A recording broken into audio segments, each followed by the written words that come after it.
warahmatullahi wabarakatuh. Perkenalkan, nama saya Muhammad Nurul Hikam, nomor induk mahasiswa 2121283. Di sini saya akan menjelaskan sedikit tentang metodologi penelitian, pentingnya metodologi penelitian dan lain sebagainya.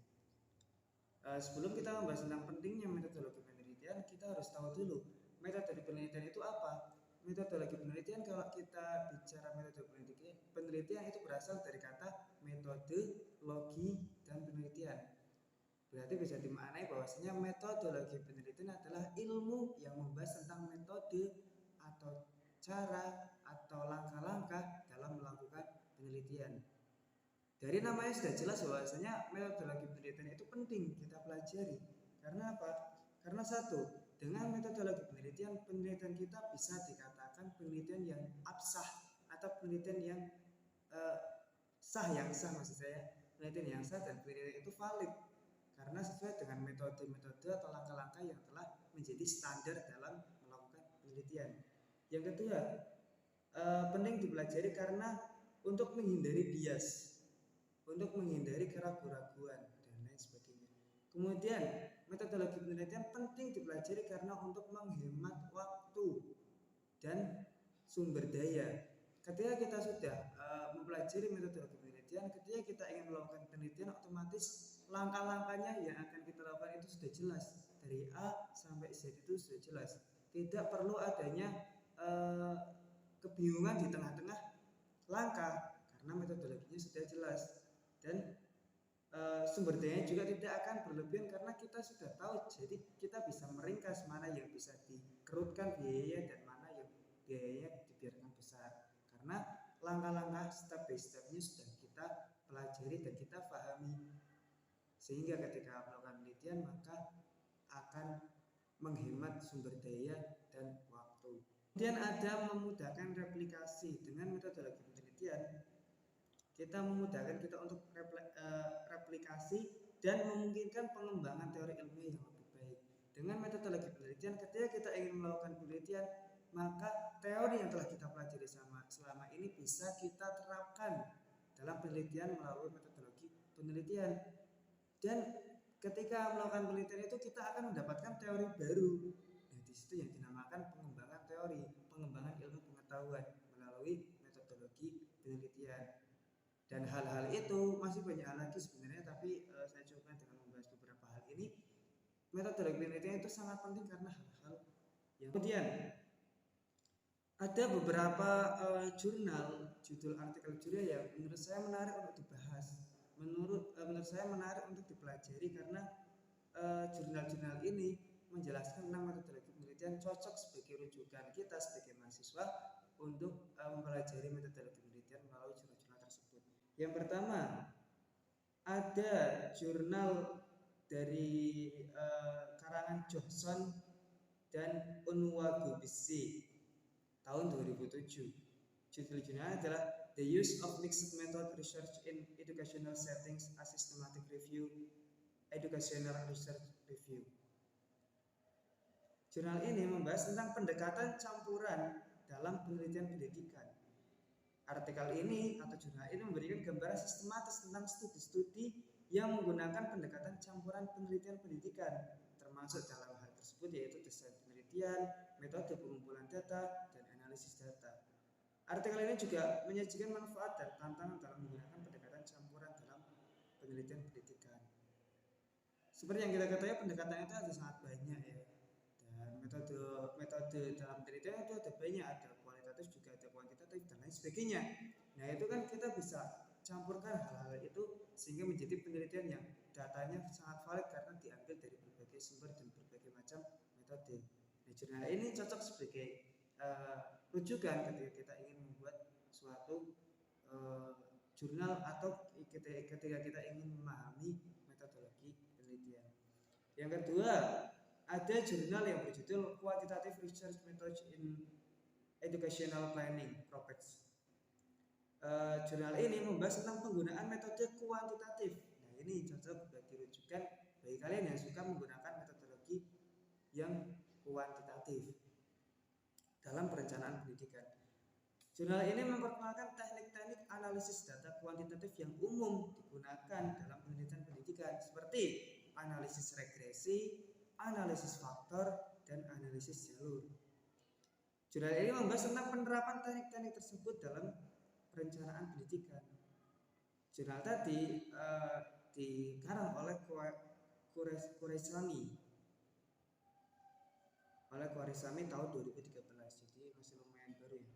Kemudian jurnal yang ketiga adalah jurnal karya Creswell, JW, dan Planock tahun 2015 yang berjudul Using Mixed Methods in Educational Theory Research, Theory to Practice, di jurnal Science Research Methods Case. Jurnal ini membahas tentang penggunaan campuran dalam penelitian pendidikan dari teori hingga praktek, tidak hanya sekedar teori tapi hingga praktek. Artikel ini memberikan panduan praktis bagi peneliti dalam mengembangkan desain penelitian campuran, mengumpulkan dan menganalisis data dan menafsirkan hasil penelitian. Jadi dalam jurnal ini dijelaskan bagaimana cara mengumpulkan data, bagaimana cara menganalisis data hingga menafsirkan hasil penelitian. Jadi langsung jadi semua itu dari awal pembuatan hingga sampai menganalisis atau menafsirkan kesimpulan. Artikel ini atau jurnal ini juga menyajikan contoh atau aplikasi contohnya, bagaimana contohnya dari penelitian campuran dari berbagai macam bidang pendidikan.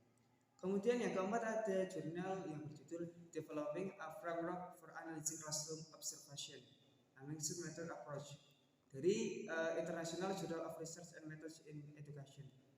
Jurnal ini membahas tentang pengembangan kerangka kerja untuk menganalisis observasi kelas menggunakan pendekatan campuran. Seperti yang kita ketahui bahwasanya dalam pendekatan mencari data itu ada yang namanya observasi.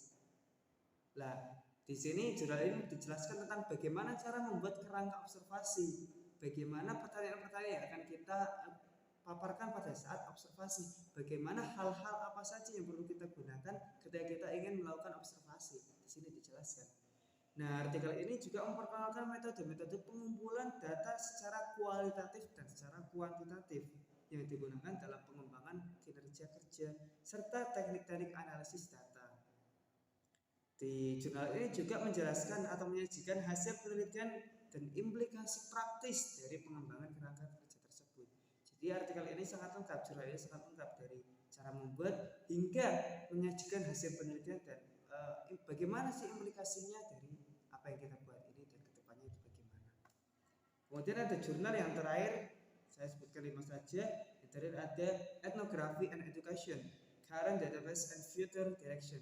Jurnal ini membahas tentang penggunaan etnografi dalam penelitian pendidikan, termasuk desain penelitian, pengumpulan data, dan analisis data. Artikel ini membahas tentang debat-debat terkini dalam penggunaan etnografi dalam penelitian pendidikan, seperti hubungan antara peneliti dan partisipan, etika penelitian, dan generalisasi hasil penelitian. Nah, di dalam artikel ini juga memberikan panduan praktis bagi peneliti dalam menggunakan etnografi dalam penelitian. Itu tadi ada 5 judul jurnal yang mungkin bisa menjadi rujukan kalian dalam memahami tentang metodologi penelitian. Terus saya merekomendasikan juga beberapa penulis yang bisa kalian ikuti. Dengan kata lain, karya-karya yang sangat banyak. Yang menurut saya ini terbaik lah. 5 penulis buku ini itu terbaik di Indonesia dalam metodologi penelitian. Yang pertama adalah Profesor Dr. Nurcholish MSI.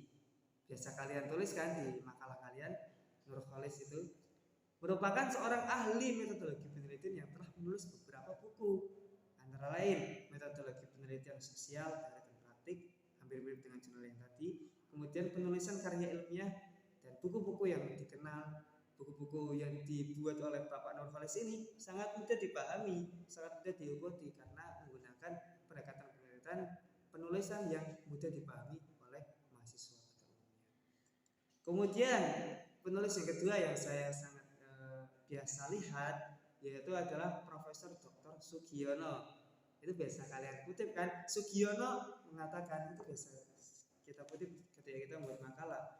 Profesor Sugiono merupakan salah satu tokoh metodologi penelitian di Indonesia yang telah menulis berbagai buku terkait metodologi penelitian seperti metode penelitian bisnis, metode penelitian kuantitatif dan kualitatif, dan R&D. Buku-bukunya itu dikenal sangat lengkap dan sangat jelas untuk menjelaskan tentang bagaimana pedoman penulisan karya tulis ilmiah yang baik. Kemudian yang ketiga adalah Dr. Siddik Budianto. Sering kita dengar lagi. Dr. Siddik Budianto merupakan seorang akademis dan penulis beberapa buku terkait metodologi penelitian seperti metodologi penelitian kualitatif, konsep dan aplikasi dalam bidang pendidikan, dan metode penelitian kualitatif, teori dan praktik. Nah, buku-bukunya ini dikenal mudah dipahami, lengkap serta dijelaskan juga diterangkan tentang pengalaman-pengalaman penulis pada saat penelitian di dalam bidang pendidikan. Kemudian yang keempat ada Dr. Suyatno. Suyatno kan juga tidak asing kan? Suyatno merupakan akademisi yang telah menulis beberapa buku terkait metodologi penelitian seperti metode penelitian kualitatif, teori dan praktik, dan metode penelitian kuantitatif, teori dan aplikasi. Buku-bukunya dikenal karena terkait dengan penelitian yang telah ia pelajari, sehingga sangat jelas ketika kita mempelajari itu jadi mudah.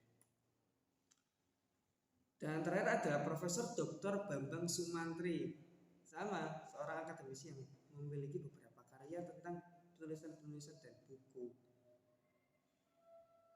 Dan penelitian beliau sangat cenderung ke dalam hal fokus beliau ketika meneliti dan membuat panduan metode penelitian itu ke arah sosial dan humaniora.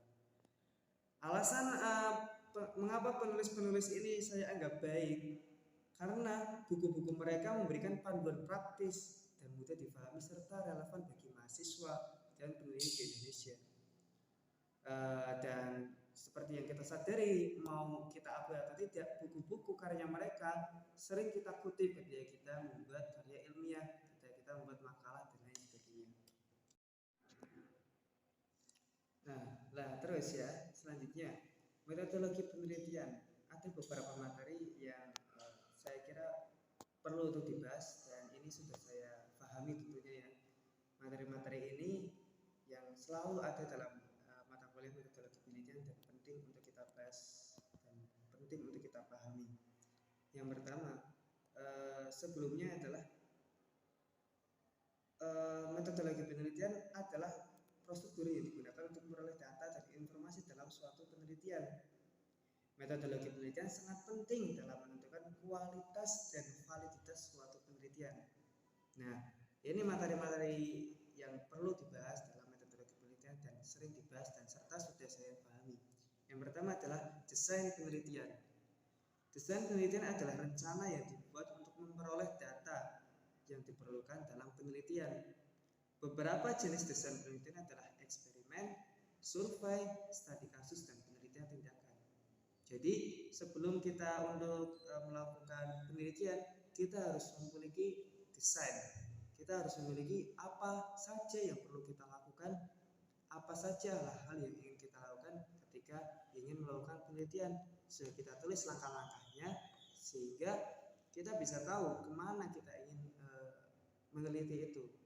Nah, desain itu biasanya berisi tentang eksperimen, survei, studi kasus, dan penelitian tindakan apa yang akan kita lakukan. Kemudian yang kedua ada sampel dan populasi. Nah, ini wajib kita ketahui ya, perbedaan antara sampel dan populasi. Sampel seperti yang kita ketahui adalah bagian dari populasi yang dipilih untuk dijadikan objek penelitian. Jika di suatu tempat ada katakanlah 100 orang, maka 10 orang itu atau 20 orang bisa disebut dengan sampel yang mewakili dari 100 orang tersebut, dengan catatan kriteria-kriteria di antara semua populasi tersebut bersifat homogen atau mirip atau hampir mirip, sehingga bisa dikatakan atau bisa diwakili dengan sampel. Dan pemilihan sampel dari populasi itu sangat penting karena tidak mungkin bagi kita untuk meneliti langsung semuanya dari populasi, itu tidak mungkin karena sangat banyaknya, kecuali kita meneliti daerah yang terpencil yang hanya memiliki sedikit populasi dan bisa kita wawancari atau kita teliti seluruhnya. Terus yang selanjutnya materi yang telah saya pahami, yang ketiga adalah teknik pengumpulan data. Teknik pengumpulan data itu bagaimana cara kita atau teknik kita dari dalam memperoleh data, mengumpulkan data-data yang akan kita teruskan atau kita lanjutkan sebagai hasil bahan untuk kita teliti lagi sehingga menjadi sebuah karya tulis ilmiah berupa penelitian. Nah, cara mengumpulkan atau teknik pengumpulan data diantaranya ada seperti observasi, wawancara, kuesioner, dan pengamatan. Dan semuanya itu bisa kita lakukan. Seperti yang kita tahu juga pengumpulan data tidak hanya tentang langsung ke lapangan, ada juga data yang bersifat primer juga bersifat sekunder. Nah, data yang bersifat primer itu seperti yang telah saya katakan, saya contohkan sebelumnya, seperti observasi, wawancara, kuesioner, dan pengamatan. Ada juga data sekunder. Data sekunder itu data-data yang telah sudah ada, sudah disediakan, seperti data-data penduduk di suatu daerah pasti sudah ada datanya. Data-data penghasilan orang di suatu daerah pasti itu sudah ada datanya. Data-data pekerjaan kita bisa lihat di dinas-dinas terkait. Data-data orang yang tidak memiliki pekerjaan kita bisa lihat di dinas terkait.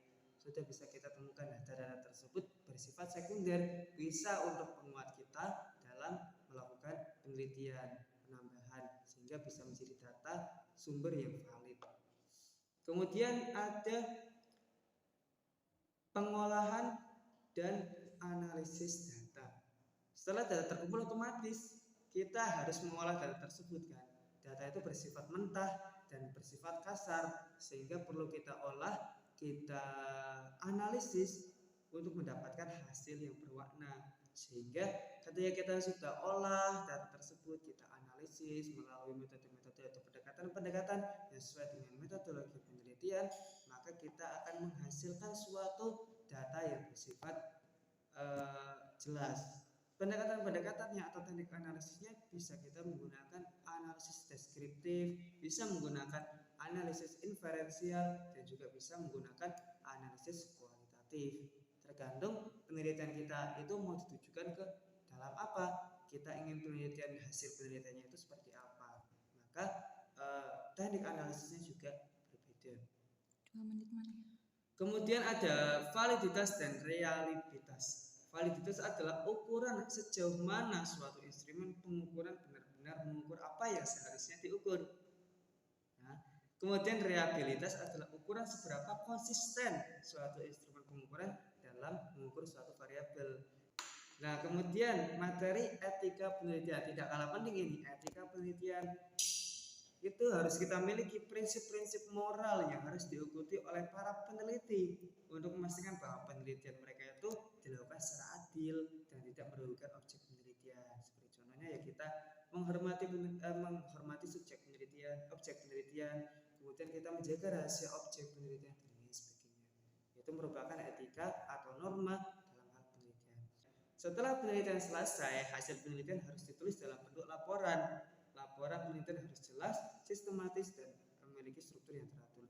Contohnya seperti kita ingin melakukan penelitian atau studi banding ke suatu daerah, maka setelah kita mendapatkan hasil, mendapatkan bahan, maka yang wajib bagi kita untuk menuliskan laporannya tersebut. Karena apa? Karena jika kita setelah melakukan hal-hal demikian tetapi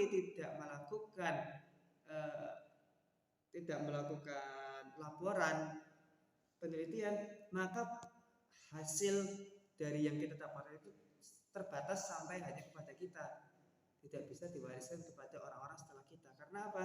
Karena hanya kita pahami dan tidak ada tulisan yang bisa jadikan model bagi orang-orang setelah kita yang harusnya bisa meneruskan penelitian tersebut agar bisa menjadi lebih baik. Demikian yang bisa saya jelaskan. Terima kasih atas waktunya dan terima kasih atas perhatiannya dalam mendengarkan apa yang telah saya ucapkan selama ini. Wabillahi taufiq wal hidayah. Assalamualaikum warahmatullahi wabarakatuh.